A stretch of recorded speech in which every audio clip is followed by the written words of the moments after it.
So we're going to look at some mixed numbers and improper fractions. We'll start off with mixed numbers. So mixed numbers are just whole numbers plus a fractional part. For example, you might have the whole number of 2 and a fractional part of 3/4. So that's a mixed number. An improper fraction, on the other hand, is when we have the numerator higher than the denominator.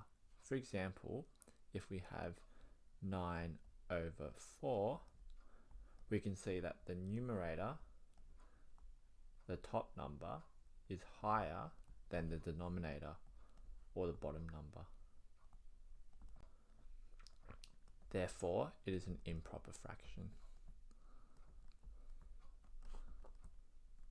So now we're going to go through how we convert from mixed numbers to improper fractions and then improper fractions to mixed numbers. So if we take the example of 2 3/4 and we want to convert it to a improper fraction, there are a few steps we need to go through.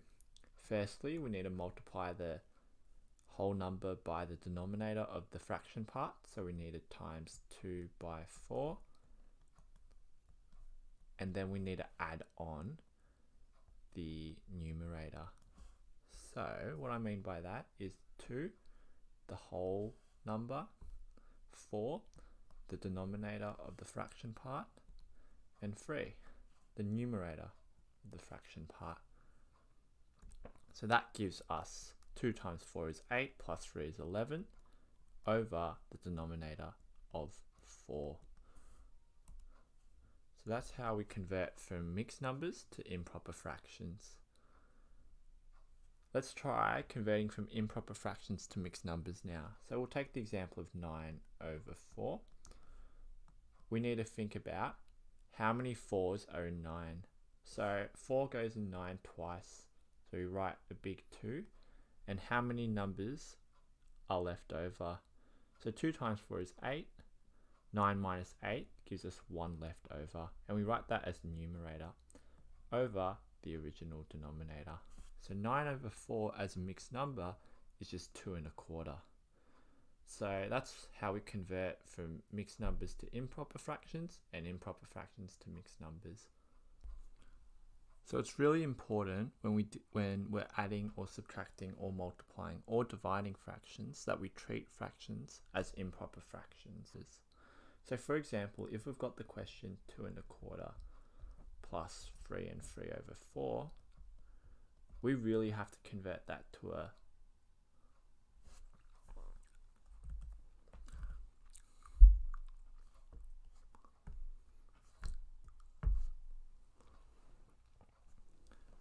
So it's really important when we're dealing with fractions and we're adding, subtracting, multiplying, or dividing them, that we deal with them as improper fractions as opposed to mixed numbers. So for example, if we look at the question over here, our first step isn't just to add the fractions, but rather to convert them to improper fractions. So 2 1/4 is 2 by 4 plus 1 over 4 plus 3 by 7 plus 3 over 7. So that would give us 9/4 plus 24 over 7. And then we can just add it normally. So times this side by 7 and times the other side by 4. And that would give you 63 plus 96 over 28, which gives you the answer of 159 over 28. Yeah, so those are the steps for adding mixed numbers. Remember, the most important thing is to convert it to an improper fraction first.